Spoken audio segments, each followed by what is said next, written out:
في سورة فاطر: يولج الليل في النهار،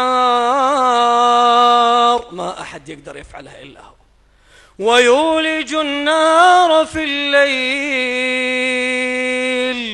وأنت تتأمل وتشوف الليل يتغير والنهار، وسخر الشمس والقمر كل يجري لأجل مسمى، آيات تدخل القلب.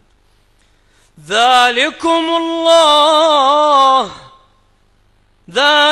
الله، يعني اللي عمل هذه كلها هو الله ربك.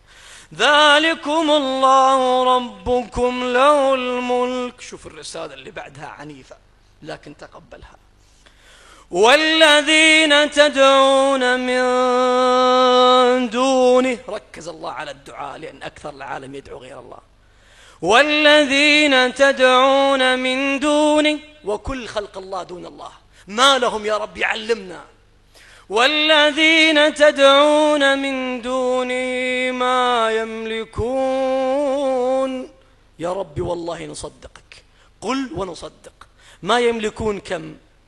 ما يملكون من تمرة؟ لا والله تمرة كبيرة عليهم. نواة التمرة؟ لا والله كبيرة عليهم. أجل يا ربي بتعلمنا الآن أنهم ما يملكون إيش؟ ما يملكون من قطمير.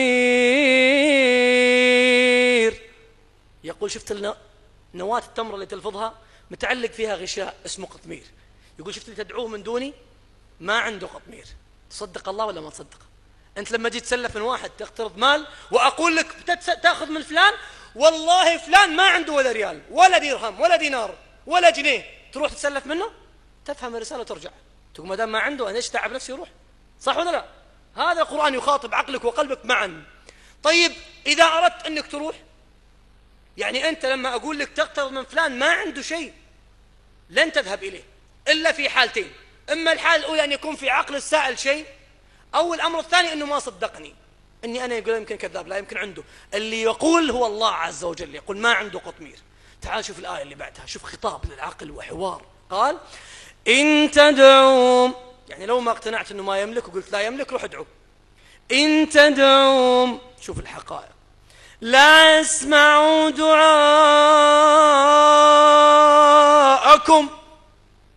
يقول ترى ما عنده قطمير، ولو رحت قعدت تقعد عند قبره سنة ما يسمعك.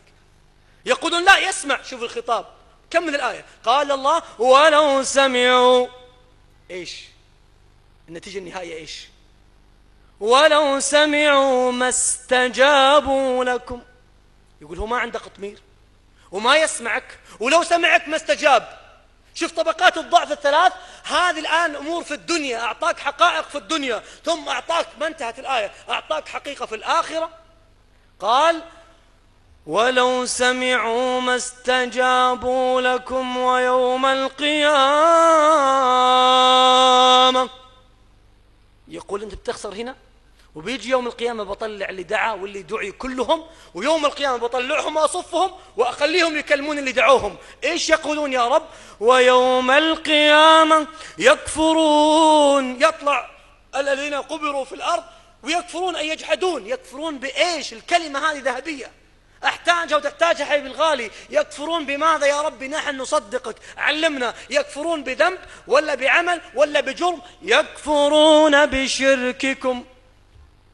يقول الله سيخرج اللي دعيتهم ويقول أنت مشرك، أشركتني وخليت الله عز وجل. ثم قال بعدها كلمتين، ما هي كلمتين صاعقتين. قال: ويوم القيامة. شوف الفتوى من الله عز وجل: يكفرون بشرككم ولا ينبئك مثل خبير.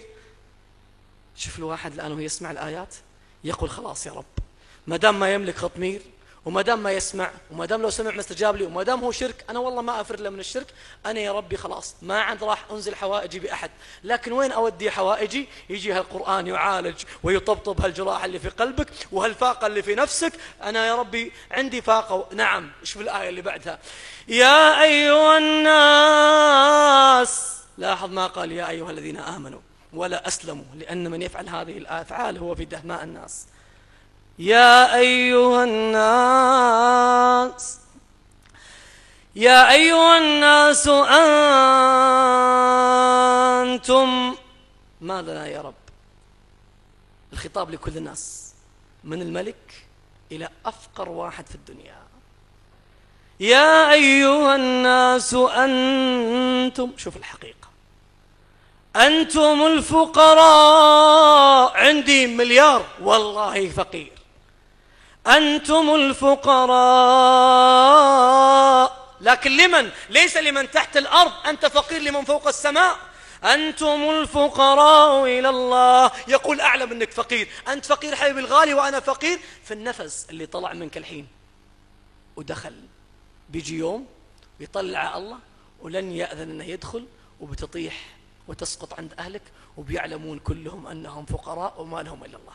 ابنك اللي يجي يسلم عليك ويخطو الخطى ويقبلك ويتبسم له قلب ينبض، ما حركه إلا الذي في السماء. ووالله أنت أفقر من أن إذا وقف القلب أن تعيد مرة ثانية.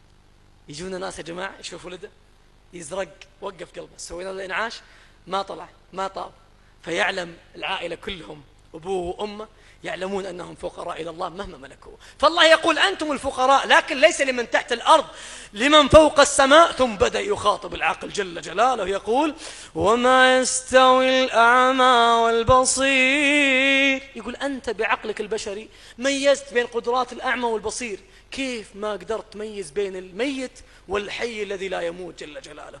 ولا الظلمات ولا النور ولا الظل ولا الحرور. ثم جاء بها صاعقة مدوية من السماء وما يستوي الأحياء ولا الأموات. يقول عقلك البشري لو بيطلب خدمة من أحد وعنده بشر اثنين مخلوقين، واحد حي وواحد ميت، يطلب من الحي، يقول الله ما يستوي الأحياء والأموات. أجل كيف تطلب من ميت من البشر وتترك الحي القيوم رب البشر وتذرون أحسن الخالقين وما تدعوه؟ كيف يا جماعة ندعو غير الله عز وجل؟ يقول الله وما يستوي الأحياء ولا الأموات إن الله يسمع من يشاء وما أنت بمسمع من في القبور إن أنت إلا نذير. إيش يقولون؟ طيب يقولون خلاص إحنا ما ندعوهم بس، لكن هؤلاء يقربون إلى الله زلفى، ونقول على العين والرأس أي كلمة يقولها أي قائل مقبولة، بس تعال حبيبي الغالي نعرضها على كتاب الله، وإن معك ما لم نخالف كتاب الله أن معك. هل الله قال لنا في الكتاب كله اتخذوا أحد يقربكم لي؟ هذا 30 جزء، طلع لي أي صفحة بل أي آية أي تلميح أن الله يقول روح الغيري عشان ما أرضاك تجيني أنت بحالك بذنوبك. والله ما قالها الله عز وجل، قال قل يا عبادي الذين أسرفوا، إسراف عنده ذنوب الدخل النار.